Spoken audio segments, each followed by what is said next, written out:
melanjutkan cerita yang sebelumnya. Pandowo Mokso, Kajian Centini, Pustaka Jamus Kalimasoto, Pupus 133, Pangkur, bait ke-13 sampai bait ke-20, Serat Centini. Sebentar Sunan Kali, rupanya Anda akan marah, mendakwa kepadaku menjahili dengan memasang tuah karena tak setuju. Aduh, tidak sama sekali. Raja Yudhistira terkejut dengan pernyataan Sunan Kalijaga yang baru saja disampaikan, serta-merta membantah kecurigaan sang Sunan. Beliau menyatakan bahwa sama sekali dia tidak bertujuan untuk mengganggu pekerjaan pembabatan hutan di situ.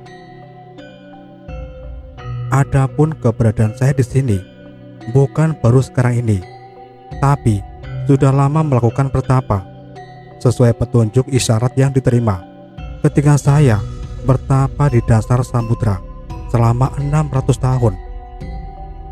Prabu Yudhistira menjelaskan awal dia bertapa di sini dan menunjukkan bahwa dia sama sekali tidak ada kaitan dalam pekerjaan pembabatan hutan untuk negara baru. Dia melakukan tapa dengan segala akibat yang terjadi karena mengikuti petunjuk yang dia terima pada pertapaan sebelumnya di dasar samudra selama 600 tahun. Perkataan dalam pesan baik itu, disuruh bertapa di sini, pasti mendapat yang diharapkan, bisa menjadi sebab kematian saya.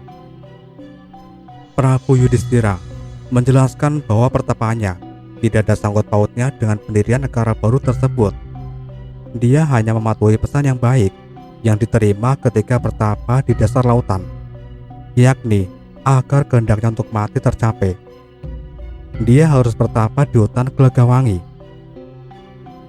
Sebab sebenarnya saya hendak berupaya mencari jalan supaya bisa menuju pada kematian.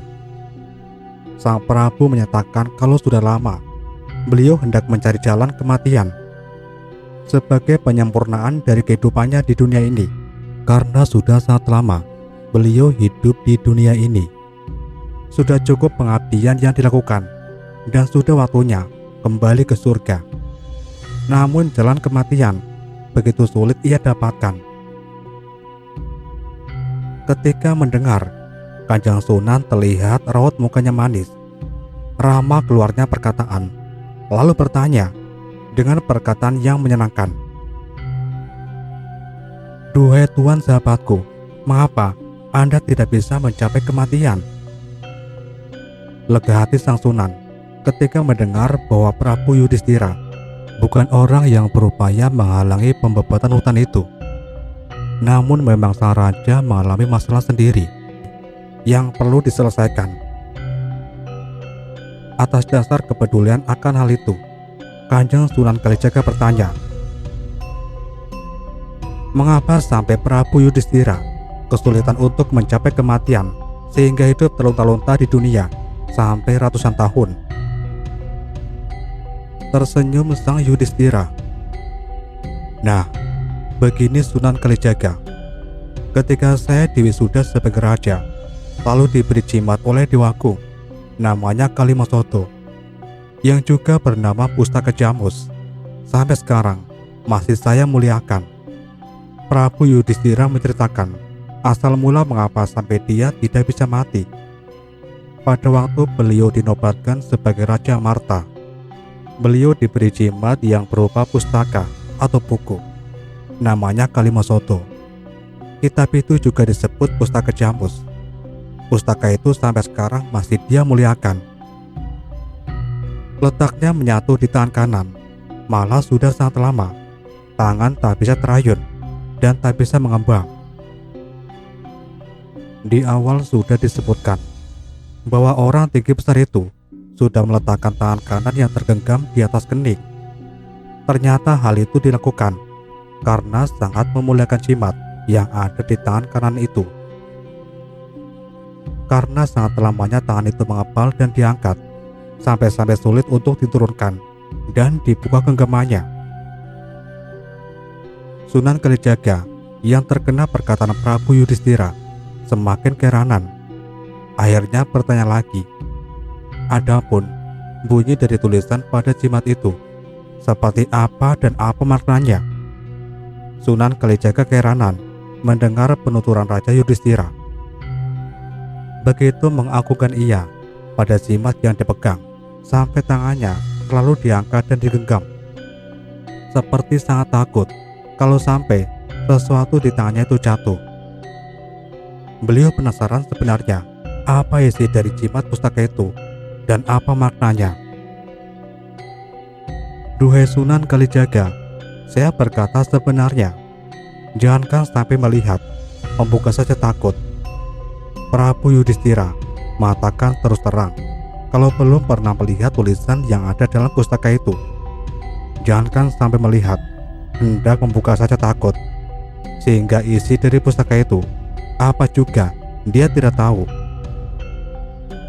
Karena perintah dewa hanya disuruh memakai sebagai jimat, maka saya sangat takut bila melihatnya. Kata jimat, pripi, sebenarnya dua kata artinya sama. Dalam bahasa Jawa sering ditemui bentuk-bentuk kata yang demikian. Artinya adalah menyangatkan. Misalnya kata sabar darana. Kedua kata artinya sabar. Bila digabung artinya menegaskan atau menyangatkan. Jadi Prabu Yudhistira ini sangat takut membuka pustaka Jamus karena pesan dewa yang memberinya hanya untuk dipakai sebagai jimat saja. Sunan Kalijaga tersenyum, bicara dalam hati, itu orang bodoh yang lugu, walau pintar tetapi takut. Sunan Kalijaga mulai mendapatkan titik terang perihal mengapa Sri Yudhistira sulit untuk mencapai kematian. Sangat mungkin karena jimat yang dia pakai itu. Dalam hati Sunan tersenyum karena menemui orang pintar tetapi takut seperti Sri Yudhistira ini. Kajian Centini Kalimat Syahadat Pupus 133 Pangkur bait ke-21 sampai bait ke-27 Serat Centini. Duhai Raja Yudhistira, seandainya ada orang yang mampu membaca jimat tadi, apakah diizinkan? Sunan Kalijaga sudah mengerti duduk persoalannya, bahwa Raja Yudhistira masih menanggung beban persoalan yang mengganjal dalam hatinya dari jimat yang selalu dipegangnya. Kanjeng Sunan bertanya kepada sang raja, apakah diizinkan jika hendak mengetahui isi dari jimat tersebut? Boleh saja, tetapi mohon berjanji kepadaku, harap diberi pengertian tentang makna yang tertulis. Prabu Yudhistira mengizinkan jika ada yang akan membaca isi dari jimat itu. Namun mohon untuk berjanji jika nanti bisa memahami apa yang tertulis dalam pustaka jimat itu, harap memberi pengertian kepadanya, serta bisa membuka tangan saya yang sudah lama terkunci. Prabu Yudhistira juga meminta supaya disembuhkan tangannya yang terus menggenggam dan terkunci ke atas karena sudah sangat lama menggenggam pustaka Jamus itu. Sunan Kalijaga berkata manis, marilah kita coba. Sunan Kalijaga mengajukan diri untuk mencoba menyembuhkan tangan Prabu Yudhistira yang terkunci dan membaca isi pustaka Jamus Kalimasoda tersebut. Prabu Yudhistira menyerahkan jimat pustaka Jamus. Demikian diceritakan, ketika sembuh seperti dulu, tangan bisa membuka. Begitu Prabu Yudhistira berkehendak menyerahkan pustaka Jamus, seketika tangannya yang terkunci sembuh. Dia bisa menyerahkan pustaka itu dengan tangan yang membuka. Memang sudah menjadi kehendak Tuhan bahwa Sunan Kalijaga lah yang akan menjadi sarana menolong sang Prabu keluar dari masalahnya. Jimat sudah diterima Sunan Kalijaga, dibuka maknanya, difahami dalam hati, sudah tuntas membaca pustaka Jamus. Pustaka Jamus sudah diterima Sunan Kalijaga dan dibuka. Terlihat Sunan Kalijaga memaknai isi pustaka itu. Sudah tuntas membaca sang Sunan, sudah difahami dalam hati. Sunan Kalijaga menerangkan arti dari jimat yang selalu dibawa sang Raja Yudhistira. Disebut pustaka jamus karena berupa tulisan warna hitam yang timbul. Arti jamus adalah hitam mulus, hitam yang sempurna. Adapun mengapa disebut kalimat sodo, karena tulisan yang tertulis dalam pustaka hitam itu adalah kalimat syahadat. Bunyinya, asyhadu alla ilaha illallah wa asyhadu anna Muhammadur Rasulullah, yang artinya tidak ada Tuhan selain Allah dan Muhammad adalah utusan Allah. Kalimat syahadat sekarang sudah terjadi dipakai dan dipatuhi oleh orang yang sudah masuk agama Islam serta disebut agama Rasul. Kalimat syahadat ini zaman sekarang atau zaman Sunan Kalijaga sudah dipakai dan dipatuhi sebagai pegangan hidup orang yang telah merasuk agama Islam yang juga disebut agama Rasul. Jika dilihat dari sejarah hidup Prabu Yudhistira, waktu itu memang belum dikenal kalimat syahadat. Ini karena pada masa berkuasa Raja Yudhistira yang diperkirakan tahun 800 Saka, agama Islam belum sampai ke Jawa. Jadi Prabu Yudhistira pasti belum tahu tentang agama Islam. Namun sekarang agama Islam sudah dipeluk oleh banyak orang dari rakyat Majapahit. Syariat agama Islam inilah sebagai induk dari ilmu sejati, diperoleh dari Nabi Allah Gusti Kanjeng Nabi Rasulullah, kekasih Tuhan yang Maha Agung, sungguh yang diangkat sebagai utusan Tuhan, sebagai penutup para Nabi Allah.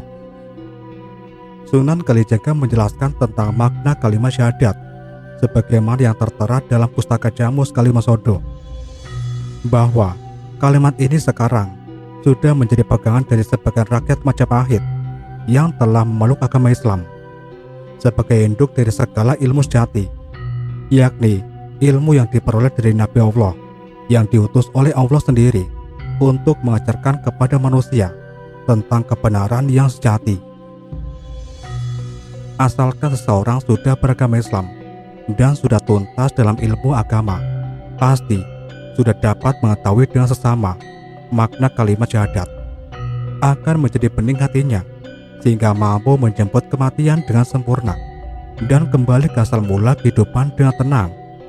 Tak ada lagi dalam dirinya tersimpan sesuatu yang mengganjal, sehingga dapat meninggalkan dunia ini dengan sempurna. Sampai di sini, Sri Yudhistira sangat gembira dalam hati mendengar uraian Sunan Kalijaga ini. Prabu Yudhistira sangat gembira dalam hatinya. Keinginannya untuk menyempurnakan hidup dengan kematian yang sempurna mendapat setitik harapan. Kajian Centini, Prabu Yudhistira berguru kepada Sunan Kalijaga. Pupus 133, Pangkur, bait ke-28 sampai bait ke-34, Serat Centini. Demikianlah sang Prabu Yudhistira lalu berguru kepada Kanjeng Sunan Kalijaga yang telah sanggup membaca isi dari pustaka jamus kalimat sodo dan sanggup mengajarkan makna dari pustaka itu. Makna kalimat syahadat telah diajarkan sebagai pedoman mencapai kesempurnaan hidup. Difahamkan oleh sang Sunan Kalijaga, sang raja mengerti arti dari kehidupan dunia dan akhirat.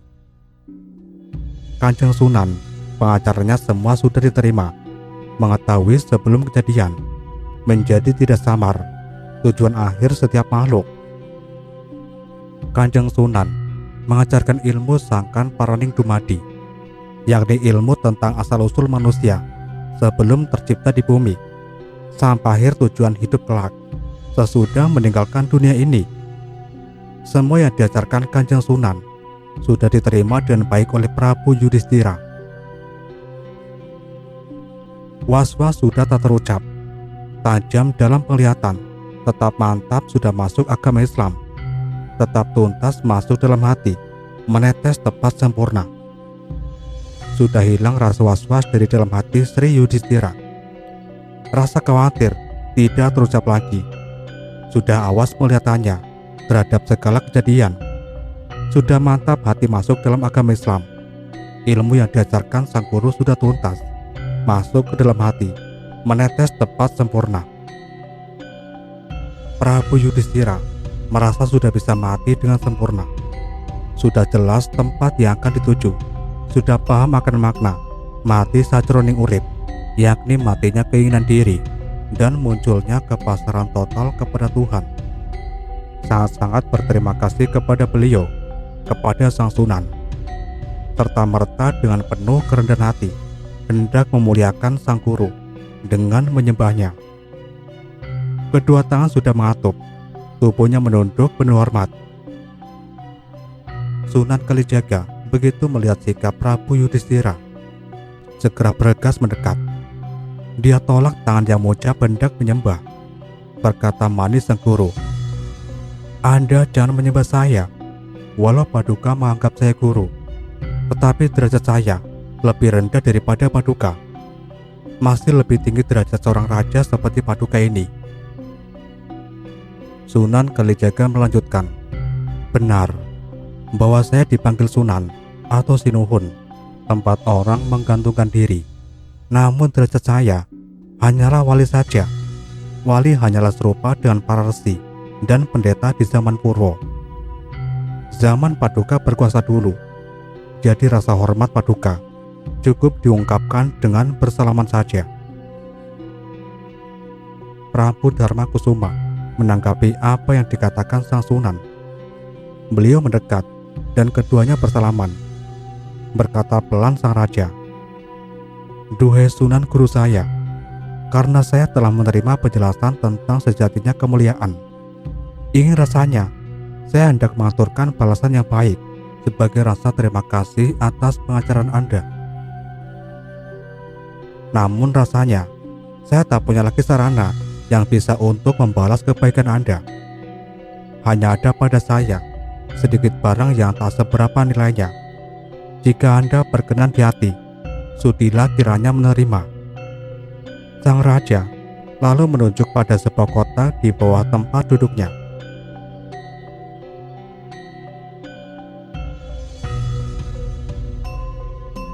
Kajian Centini, Prabu Yudhistira menyerahkan bakal calon wayang. Pupus 133, Pangkur, bait ke-35 sampai bait ke-39. Serat Centini.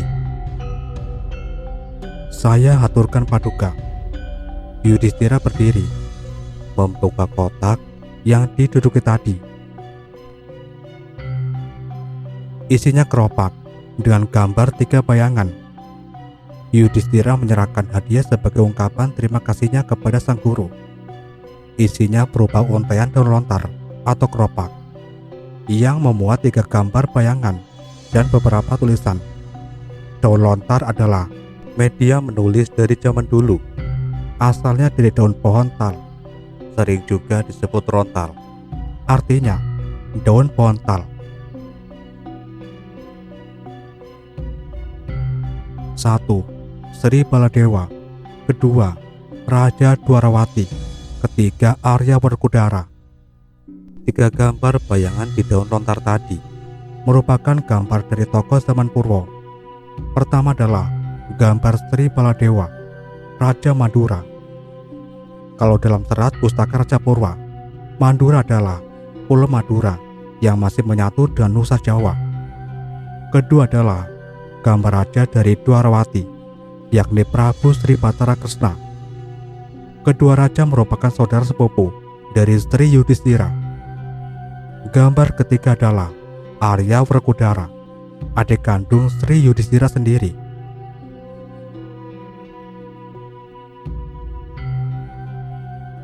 Disertai cerita peringatan ketika waktu dulu. 2 cerita yang dikatakan atau dituliskan. Selain gambar 3 bayangan tadi, juga memuat cerita tentang kejadian di zaman dulu. 2 cerita dituliskan dalam lontar tadi. Salah satunya menyatakan cerita tentang Arjuna ketika menikah dengan Dia Warasembadra, putri dari negara Mandura, adik dari Sri Baladewa dan Sri Kresna. Satu cerita tentang menikahnya Arjuna dan Warasembadra. Warasembadra adalah anak dari Prabu Basudewa, Raja Madura, dan saudara dari Prabu Baladewa dan Prabu Kresna. Prabu Basudewa sendiri adalah kakak dari Dewi Kunti, sedangkan Dewi Kunti adalah ibu dari 3 Pandawa, Yudhistira, Werkudara, dan Arjuna. Jadi Arjuna sebenarnya menikah dengan saudara sepupu sendiri.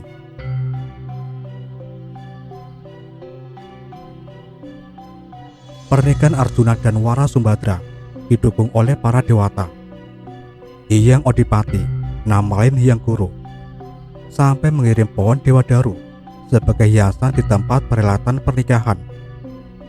Pohon Dewadaru adalah pohon dikayangan. Peristiwa itu kemudian ditiru oleh para pengantin di Jawa, yakni ada pernikahan yang dihelat besar seperti ada simbol dari pohon Dewadaru ini. Bentuknya sepasang susunan janur kuning yang biasa disebut kembang mayang. Selain cerita tentang pernikahan Arjuna, cerita satunya berkisah tentang perang besar di negeri Hastina. Ketika itu Raja Pandawa Prabu Yudhistira memobilisasi pasukan besar untuk mengambil kembali haknya sebagai pewaris tahta Hastina yang sebelumnya dikuasai Sri Suyudana melalui tipu daya perjudian. Menurut perjanjian, siapa yang kalah judi harus mengasingkan diri selama 12 tahun dan menyamar selama 1 tahun. Pandawa yang kalah judi sudah menjalani pengasingan dan penyamaran tersebut. Namun, ketika mereka akan kembali ke Hastina untuk bertahta kembali, Sri Suyudana menolak menyerahkan kerajaan. Sri Suyudana beserta saudaranya 100 Korawa bahkan juga menyiapkan pasukan untuk menghadapi Pandawa. Perang besar akhirnya pecah. Perang itu disebut Perang Bharatayuddha karena pelaku perang adalah keturunan dari Prabu Bharata, Raja Ayodhya yang merupakan leluhur kedua klan Pandawa dan Korawa. Dalam perang besar itu, Pandawa memenangkan perang meski dengan pengorbanan yang sangat besar. Sejumlah 18 Aksohini pasukan musnah. Aksohini adalah gelar pasukan yang merupakan kesatuan divisi besar yang terdiri dari 10 Anihini, yang setiap Anihini terdiri dari 3 samu, yang setiap samu terdiri dari 3 Birudanai, yang setiap Birudanai terdiri dari 3 Wahini, yang setiap Wahini terdiri dari 5 Ganam, yang setiap Ganam terdiri dari 5 Kulman, yang setiap Kulman terdiri dari 3 Sanamuka, yang setiap Sanamuka terdiri dari 3 Pati. Kesatuan terakhir, yakni Pati, terdiri dari 1 kereta perang dengan kesatria dan kusirnya, 1 gajah perang, 3 prajurit kavaleri, dan 5 prajurit infanteri. Jadi kalau dijumlah, 1 Asokini terdiri dari 21.870 gajah perang, 65.110 prajurit berkuda, dan 100.350 prajurit infanteri. Sehingga prajurit yang gugur dalam perang Bharatayuddha sejumlah 393.660 kereta perang, 393.660 gajah perang, 1.180.980 prajurit kavaleri beserta kudanya, 1.968.300 prajurit infanteri. Bisa dibayangkan betapa hebat perang Bharatayuddha itu. Selain gambar dan cerita, disertakan pula silsilah dari tokoh-tokoh yang disebut dalam kedua kisah, juga nama-nama para raja dalam cerita tersebut. Kanjeng Sunan sangat gembira menerima naskah itu karena dapat mempelajari sejarah di tanah Jawa. Gambar bayangan yang 3 sudah diperiksa oleh Kanjeng Sunan. Beliau kemudian menanyakan perihal ketiga tokoh dalam gambar tersebut satu persatu. Prabu Dharma Kusuma lalu menjelaskan tentang siapa ketiga tokoh itu. Seperti yang telah disebutkan di atas, ketiganya adalah Prabu Baladewa, Prabu Kresna, dan Arya Werkudara. Dijelaskan profil dan postur, besar tingginya, dan watak dari ketiga tokoh tersebut kepada Sunan Kalijaga. Bertanya lagi sang Sunan, apakah maksud dari Prabu Yudhistira menyerahkan gambar dan naskah dari cerita zaman Buddha tersebut? Apakah yang ingin diharapkan dari Sunan Kalijaga terhadap ketiga gambar dan naskah cerita tersebut? Kumambang. Keluarlah perkataan sang raja. Kumambang artinya timbul atau keluar dari dalam. Dalam hal ini, yang dikatakan timbul adalah perkataan sang raja. Sengaja dipilih kata kumambang sebagai isyarat akan masuk ke pupu Mas Kumambang pada bait berikutnya.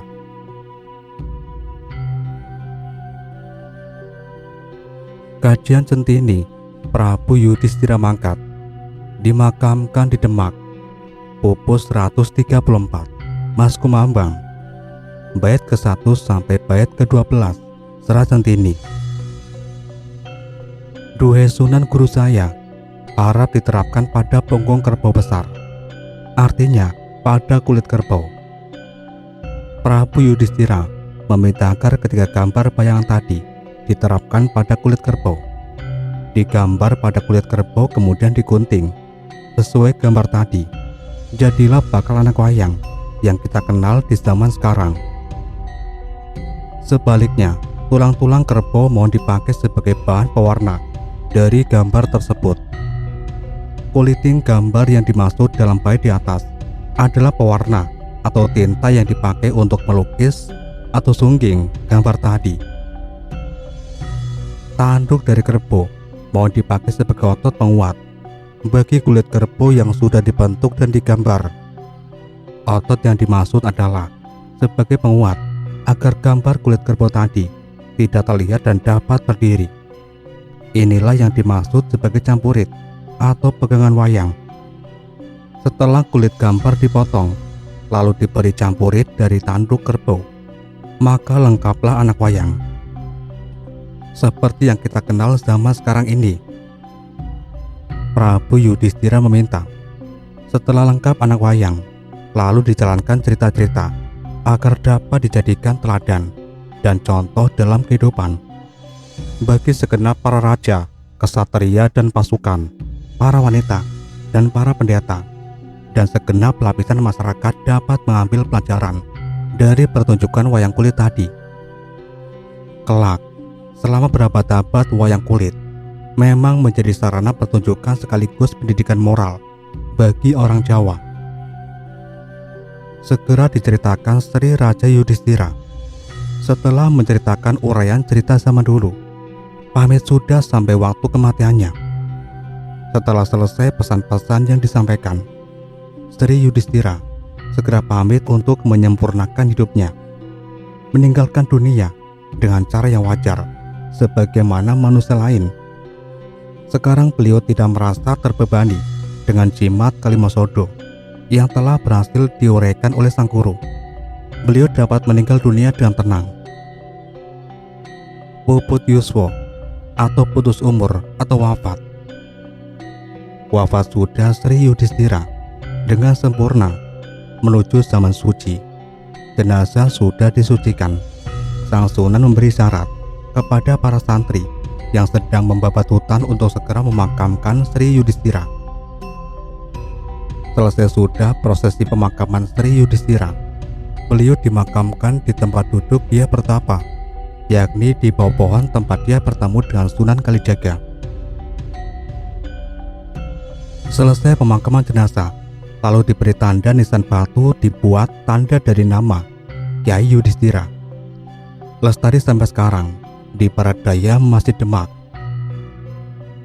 Sebagai peringatan tempat pemakaman Sri Yudhistira, pada makamnya diberi nisan bertuliskan namanya Kyai Yudhistira. Sampai sekarang makam itu masih lestari.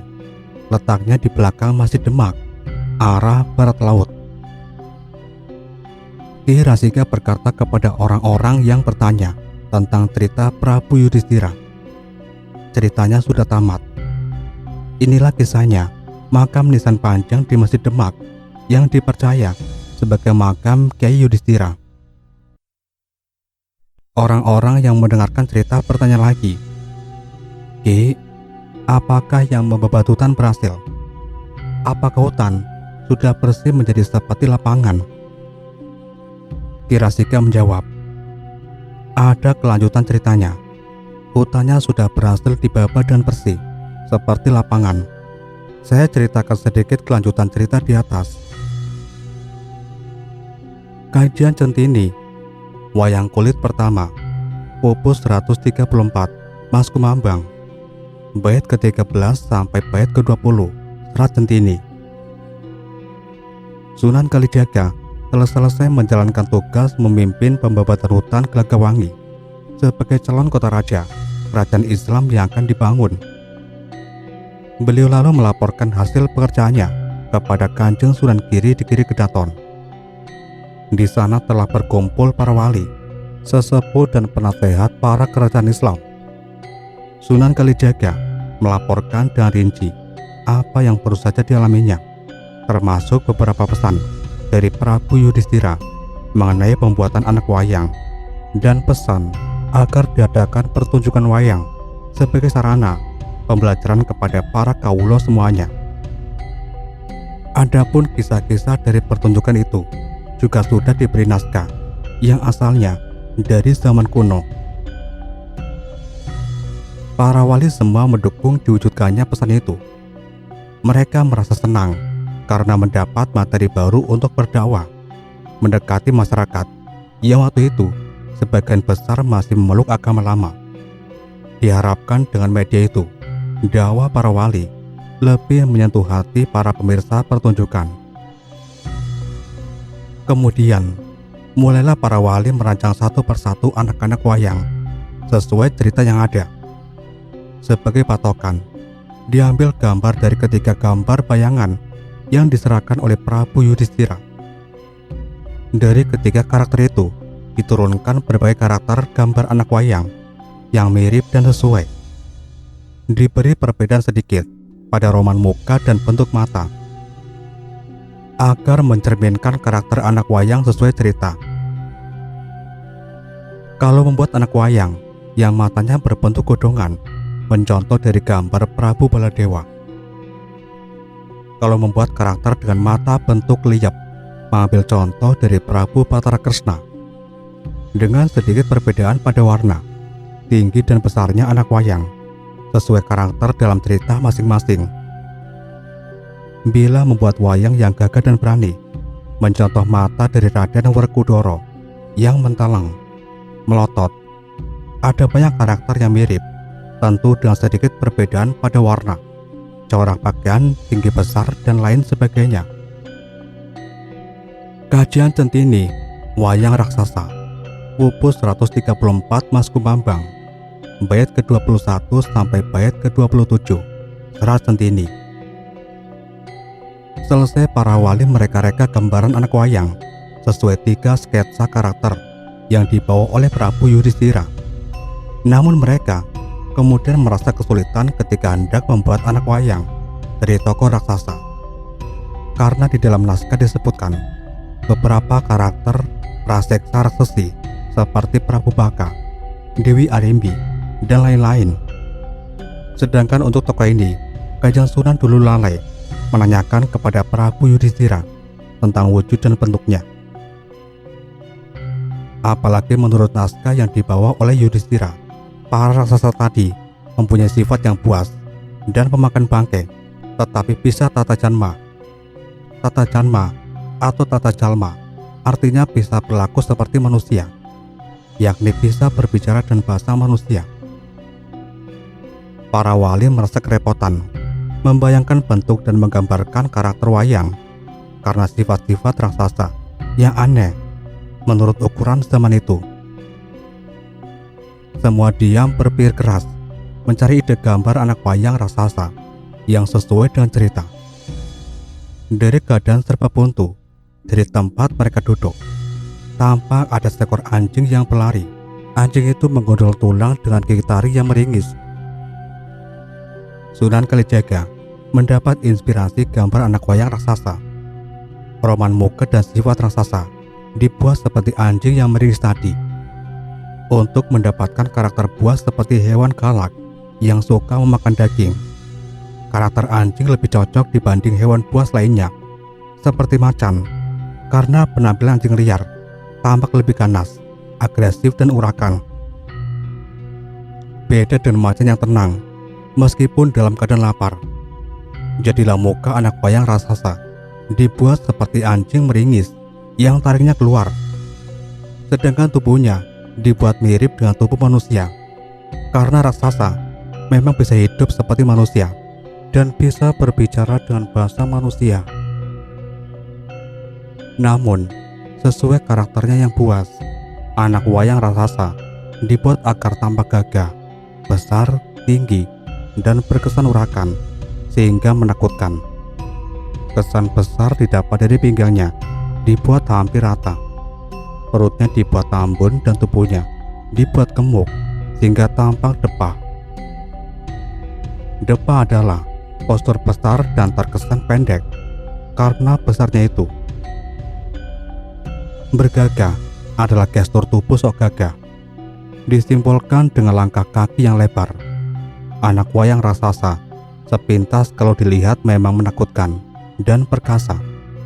Padahal dalam kenyataan mereka mudah dikalahkan oleh para kesatria yang posturnya kecil dan kalem. Selesai sudah para wali membuat desain gambar masing-masing karakter anak wayang. Kajian Centini sebagai penutup. Pupus 134 Mas Kumambang. Bait ke-28 sampai bait ke-33 Serat Centini. Selesai sudah para wali dalam membuat anak wayang sesuai pesan Sri Yudhistira. Sudah wujud anak wayang dari kulit kerbau yang digapit sehingga dapat dimainkan untuk membawakan cerita dari koprak yang diserahkan oleh Yudhistira kepada Sunan Kalijaga. Sesuai pesan dari Raja Yudhistira, kulit kerbau menjadi paku atau elemen pokok dari anak wayang yang digapit. Di dalam media kulit inilah nanti sebuah lakon akan dimainkan. Tanduk kerbau menjadi otot anak wayang tersebut, yakni sebagai pengapit kulit kerbau tadi sehingga dapat tegak berdiri. Juga berperan sebagai pegangan untuk memainkan anak wayang tersebut, serta sebagai penguat kala anak wayang itu ditancapkan pada pokok pisang. Maksud bait ini, tulang ditumpuk sehingga menjadi serbuk, lalu dipakai sebagai dasar dari lukisan atau sungging anak wayang tersebut. Inilah cerita tentang asal-usul wayang kulit seperti yang kita jumpai zaman sekarang. Seluruh anak wayang dan lakon yang dimainkan tak lain dari karomah Kanjeng Sunan Kalijaga. Maksud dari karomah adalah ego praktikal atau pemikiran Kanjeng Sunan Kalijaga yang sangat brilian dalam mengembangkan metode dakwah yang persuasif dan atraktif. Terobosan yang dilakukan oleh Kanjeng Sunan Kalijaga terbukti ampuh karena sampai ratusan tahun kemudian seni pertunjukan wayang masih eksis dan banyak penggemarnya. Wali 8 semuanya mendukung upaya yang dilakukan Sunan Kalijaga tersebut dan memberinya izin untuk dipakai sebagai sarana dakwah, memberdayakan masyarakat, pesan moral sekaligus media pembelajaran. Demikian kajian kutipan dari Serat Centini, Pupus 133 sampai Pupus 134 yang memuat cerita tentang asal-usul wayang kulit. Setiap cerita dalam sastra klasik selalu mengandung sanepan-sanepan yang maknanya tersembunyi. Kita jangan terlalu fokus pada apa yang tertulis, tetapi hendaknya dapat menangkap pesan dari apa yang tidak tertulis. Orang Jawa dan juga lainnya, jangan hanya membaca sesuatu secara tekstual. Kita harus waskito terhadap apa yang sinamun ing samudono. Sekian dan terima kasih.